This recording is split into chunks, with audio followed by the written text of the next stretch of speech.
What is good, people? Welcome back to another video on 8 Count. I hope you all had an amazing weekend. And if you celebrate Halloween, I hope you had a great time.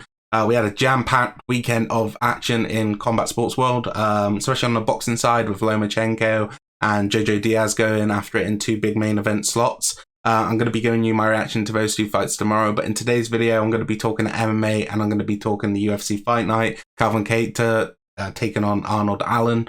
As always, guys, if you enjoyed the video, please leave a like, subscribe to the channel, it's greatly appreciated. Leave a comment down below, letting me know your thoughts from the action which unfolded on Saturday night, and let's get into it. We'll kick things off with the main event. Calvin Kattar is defeated via TKO 8 seconds into the second round by Arnold Allen. A pretty anticlimactic one in terms of the injury for Calvin Kattar. I still think we learned a lot about Arnold Allen, sort of level that he's at. In my opinion, coming into it, I thought he was one of the better British fighters. I guess you could say one of the best British fighters in terms of his skill set inside the UFC right now.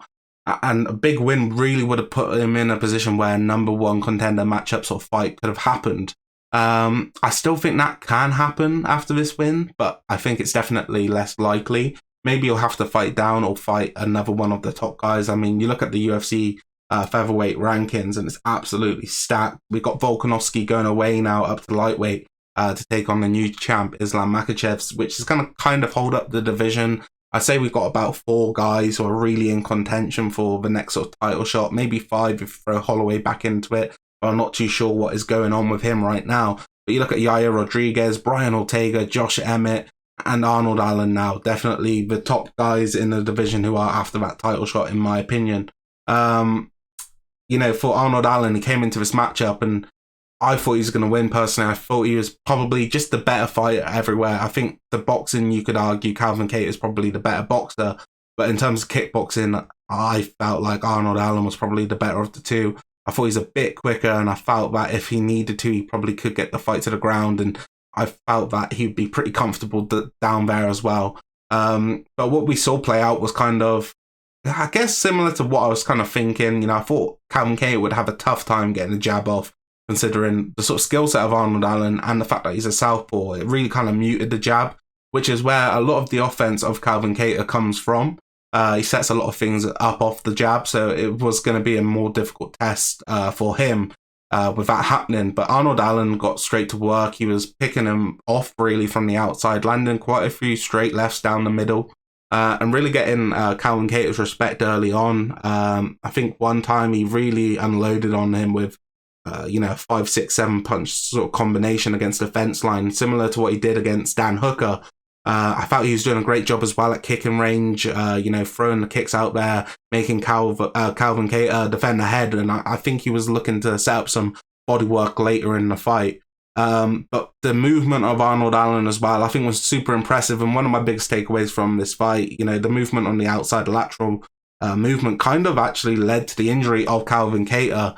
Not too sure what the damage is as of now in terms of that knee injury. It looks like it's probably MCL or ACL sort of tear. I'm not a great doctor, so don't take me on that. But I'm sure there'll be a video on YouTube. I think Dr. Brian Shutter does videos and he's amazing at breaking down some of the sports injuries which happen you know, as of right now, so be sure to go check out a video. I'm sure he's uploaded it. But yeah, I think for Arnold Allen, this is still an amazing win. You know, we didn't get to see the full extent of what was going to happen in the fight. We know Calvin Kattar is a durable guy and I'm sure he would have tested Arnold Allen at some point in that fight, but from what we learned, I think we learned that Arnold Allen is a nightmare for pretty much everyone in the UFC 145-pound men's division. You know, super well-rounded and skill set. The only reason I don't think he's a bigger sort of marketing sort of force is probably because of the fact he doesn't talk as much shit and he hasn't really set the world alight in some of his fights. I think he's been smart in the way his career's sort of panned out since getting to the UFC. Now he's on a 10-fight winning streak. He's really got the rounds in and got that experience inside the UFC octagon, which I think is really important. I think we see a lot of contenders come in and get real quick finishes and they're sort of fast track to the top and, you know, the lights come on to them too quickly and they can't handle the pressure. I don't think that's going to be the case with Arnold Allen. I think right now there's a number of guys you can match him up with. For an interim title bout he was calling for after the fight, I'm not too sure if that makes sense. I think there's too many guys ahead of him who are also worthy of that chance. So I think we've got to see these guys sort of square off. If one of them really steals the show, then sure, if Volkanovski's ready, you can put him into the firing line. If not, the winner of, 2 fights, sort of like a mini Grand Prix, I guess you could say, could go off for the interim bout. I think Josh Emmett, Ortega, and Yair Rodriguez are all available for fights. So, make of that what you will. Who goes where, we'll have to wait and see. Personally, the way I'd like to see it, if Holloway's going to come back, I think him and Emmett would make a great fight, and I think Yair Rodriguez and Allen would make a great fight. If Holloway isn't back, I think I'd like to see Rodriguez taking on Arnold Allen anyway. I think in terms of the striking sort of matchup, I think it'd be really interesting. Obviously, Yair Rodriguez with his sort of lightning fast style is sure to give Arnold Allen problems, but I think Arnold Allen could also find a way to the grappling sort of scenarios in that fight and really make it an interesting one. I think Emmett as well, taking on Brian Ortega would make for an interesting matchup on the feet, because I think Emmett would probably shy away from some of the wrestling engagements because of how deadly Ortega is there. And I could see that one being a 5-round war on the feet, a really good matchup. So however the UFC does it, I'm sure it's going to be amazing, because this featherweight division is arguably one of the better divisions in the UFC. I'd still put bantamweight just above it, but featherweight is on fire. We'll move to the co-main event. Tim Means is defeated via split decision by Max Griffin. An amazing performance from Max Griffin. I really didn't see this one coming. I knew Max Griffin was a solid fighter, but I felt like the experience and the sort of nastiness of Tim Means would get him a victory here. And I think in a 5-round fight, it would have been really interesting down the stretch. I think Tim Means was coming on late. Obviously, Max Griffin with a big shot to drop Tim Means in the first round and really sealed that one up. And I think the other 2 rounds you could probably give to Max Griffin as well if you're being lenient. I think Tim Means definitely did some good work in the fight. And in that second round, probably had his best sort of exchange, but was kind of dropped towards the end of the round. So I'm not sure how he would have scored that one. But it's a big performance for Max Griffin, and I think it's going to set him up with a top 15 guy now in the welterweight division, and it's going to be good for him. I think he's ready for that step up in competition, and I think there's some good matchups for him there as well. I really liked his post-fight speech where he's talking about his coach who's got ASL, I think it is, and how he's raising money for that. I'm sure if you guys want to go and support that, you can go find him on social media where he is raising money for his coach. And I hope the UFC can do something as well. Maybe I can see he hasn't got a performance of the night bonus, but it'd be a kind gesture of the UFC to maybe throw 50 grand into that as they would for a performance of the night bonus, because you can see how much it meant for him and his coach's family and that. We'll move on to Waldo Cortez Acosta versus Jared Vanderaa. Man, this fight was shit. I'll just say it like that. Vanderaa was looking for the low kicks and Waldo was looking for some sort of knockout, I guess you could say. You can see he was loading up and looking for it. In my opinion, though, it was shit, mate. It was an awful fight. Really boring, in my opinion. I think for a young contender to come in against an experienced guy like that, it was kind of teed up for him to go and get that finish. I think he was looking for the finish too much. He didn't let his hands flow, and he was struggling with the leg kicks at times. I'm sure he's going to be a problem and a handful for a lot of people at the heavyweight division because he's so athletic. I think they was talking about him being a baseball player. I'm not too good with baseball guys living in the UK, but he looks super athletic, fast. He's got all the sort of athletic gifts to give him the best chance of being an amazing fighter. But I think that's going to come with time because this fight just really didn't play out for me. Quickly go over Josh Friend versus Tresean Gore. It was a really good finish from Tresean Gore. I'm not sure what sort of submission they're calling it. If it is a guillotine, obviously he didn't really have the legs wrapped up. He was kind of off to the side like a bulldog choke, but kind of with Friend on his back. But it was an amazing win for Tresean Gore, and he definitely needed that one, especially coming off the Ultimate Fighter and the way things were playing out. He's not the biggest middleweight in the world, and I do think he's going to have trouble down the line, but I think this one will give him confidence and hopefully see him kick on and get a couple more performance of the night bonuses inside his UFC career. This is the fight I really want to talk about though, guys. This was one of my favourite fights on the card. Dustin Jacoby versus Khalil Roundtree. Going into it, I thought it was a super interesting matchup in terms of, especially on the feet, I think Roundtree's got some defeats in his career, which kind of makes him underrated because they're defeats he shouldn't have taken, but since then he's really come on strong. He's went down to Thailand where I think he was training at Tiger Muay Thai and training exclusively almost in terms of Muay Thai, and you can really see the style he's adopted and it makes him so dangerous. He's so powerful and explosive, and he's able to really close the distance really quick and land powerful blows. I thought it was going to be a handful for him in this fight was Dustin Jacoby and the sort of striking ability that he has. And for me, people are saying this one's a robbery. I don't think it's a robbery at all. I scored it for Jacoby, but those rounds were really kind of competitive. I think Jacoby was landing more of the volume strikes, but I think Roundtree caught him with some of the more eye-catching stuff, so I can see where the judges maybe got their scorecard in the end. For me, though, I was watching the fight and I was like, oh man, who's Jacoby going to fight next? They got to give him someone, in the top 10. And, I was thinking maybe we do Jacoby versus, one of the top 5 sort of fighters in the division.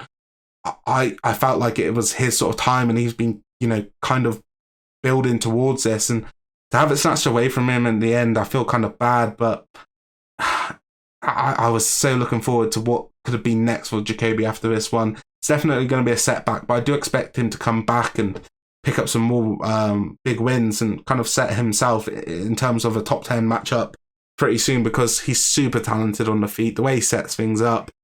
Some of the stuff I really didn't like was the way he's crashing down the middle. I think Roundtree took a while to really get used to it. But after a while, he started landing the knees as Jacoby would crash through the middle. But in terms of the fight, it was super interesting. I think when both guys went southpaw, it was really a battle of who could land a jab. I think Roundtree started well with the jab, but I think Jacoby really picked it up towards the end. It's a big win for Roundtree, a ranked opponent. This is going to set him up with a big fight next. And for me, he's one of my favorite fighters in the UFC light heavyweight division. So I'm really excited that he got this big win. You can see it clearly meant a lot to him. Whoever the dickhead was in the crowd booing him, I'm not sure who the fuck that was, but it was so disrespectful. You're in the apex. There's hardly anyone in there, and you're booing him. It was fucking weird. But I mean, hats off to both guys. They put on a great fight, and in my opinion, that was one of the. In terms of actual fights, it was my fight of the night. We'll move on to Phil Hawes versus Roman Dolidze. Roman's nasty, man. I mean, coming in, he kind of spoke about that sort of fight where he was grappling against a fence, and it was a real boring fight. But this one, I mean, hats off to him. Kind of went underneath a punch of Phil Hawes early on in the fight and ended up on his back, but he rolled for the leg lock and it was nasty, man. You could see the pop on it, and Phil Hawes was in some real discomfort after that. Showed a lot of heart to stay on his feet, and I kind of felt bad for Roman Dolidze because he kind of wanted the fight to stop because you could see Phil Hawes was in a compromised position and he didn't want to hurt him anymore. But he had to go out there and do his job. And he knocked him out bad, man, real bad. In terms of what's next for him, it's got to be someone ranked, man. Someone in the top 10 for me. I think he's definitely worthy of one of the top guys. I think we'd have to look at the middleweight division and kind of have a look. There's quite a lot of guys here between the top 10. Sean Strickland coming off a big defeat against Alex Pereira, sorry. So I think that would make a good matchup, certainly if Strickland's ready to go. Other than that, you got the likes of Jacko Manson, who's always going to be a challenge for these guys making their way through the UFC rankings. If not, maybe a top 15 guy, maybe a Brad Tavares would be interesting. But certainly, that was nasty, man. Very nasty. Chase Hoop, actually no, Andrei Arlovski is defeated by Marcos Rogerio de Lima. Submission in the end. I thought this one could bring out the old sort of Arlovski with the smaller cage and the way Lima crashes the range, and I feel it's one of those fights which makes you feel sick in the end. Arlovski so old now, I guess you could say. I think someone said that Chase Hooper was born 270 something days after Andrei Arlovski made his MMA debut, which is a crazy stat. But yeah, I felt kind of dirty watching it. In terms of, it's just sad to see Arlovski getting beat on now. You know, I think it really comes down to fighter pay and the fact of when he started his career. Obviously, fighter pay still isn't great inside of MMA and combat sports in general, but when Arlovski started off, it was a lot worse. And, you know, he got to the top of the mountain. He was UFC heavyweight champion of the world, but probably didn't really see the benefits which he could have seen now if he was a youngster making his way through the rankings and to get to the point that he did previously. So it's kind of sad to see him fighting. I hope he's, you know, financially in a good place and to take care of himself. And he's not fighting just for financial reasons. Because I think if he's fighting for the love of the sport and the love of the fight, then I think that's fine. But to see him getting beaten now by some of these guys coming up who, you know, previously really wouldn't have laid a glove on him, it's kind of sad to see. For De Lima, he made it interesting, man. He crossed the range quick. I think there was a slight clash of heads, but he got the knockdown via a strong left hook to the top of the chest. And from there, he was just so heavy on top of Arlovski. Like I said, it made me kind of feel a bit sick in terms of how bad I felt for Arlovski, but big win for him. And, you know, this is a sort of, it's sort of test and sort of gatekeeper now to that UFC top heavyweight, top 15 of the heavyweight division. For De Lima, I think he's a guy who can beat a lot of top people because of how heavyweight fights are in terms of MMA. I think there's a lot more skilled fighters who will fall for his tricks in terms of they will not get out of the range and they'll sit in the pocket with him.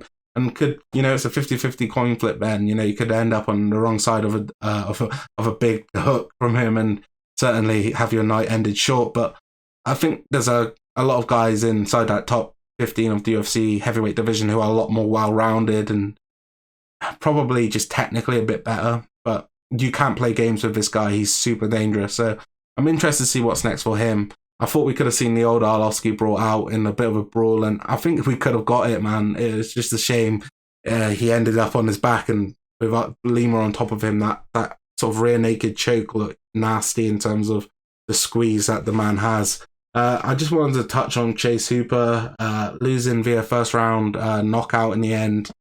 This one was sad to watch for me. Chase just seems like a really genuine sort of guy, super young still.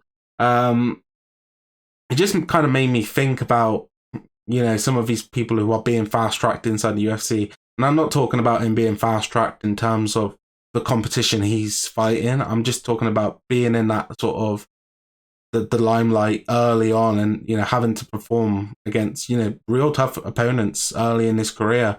For me, Chase Hooper is someone who undoubtedly is very talented, especially in the grappling realms, but he hasn't necessarily got a great wrestling game or great striking game to go along with it to make him sort of dangerous elsewhere. He's a really tall guy in terms of the featherweight division, but he doesn't really use that to his advantage with like a real stiff jab or something to complement sort of the physical advantages he has.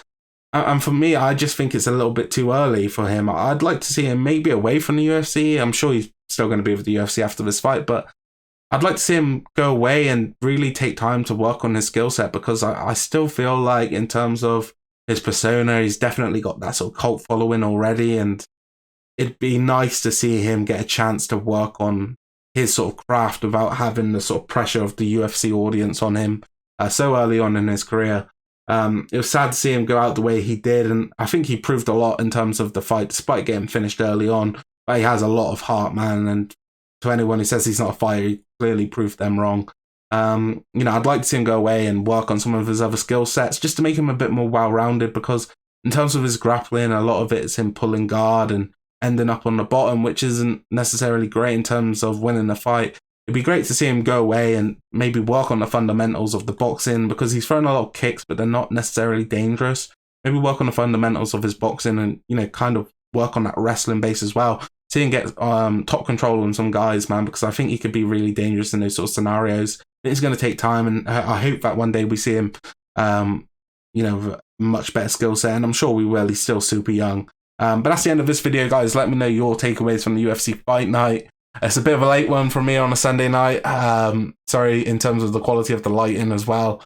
Hopefully I'll be back tomorrow with a bit more energy. I'll be discussing boxing, probably the Lomachenko fight. I'd like to go back and rescore it before I do it again. I scored at a draw watching it live, but there was a lot of stuff going on at the time as well. I was trying to catch up with the Jojo Diaz fight as it was happening. But I will see you tomorrow for that video. If you enjoyed the video, please leave a like, comment down below, let me know your thoughts, and subscribe to the channel. Greatly appreciated. I'll see you tomorrow. Have a great rest of your weekend. Happy Halloween, and peace out.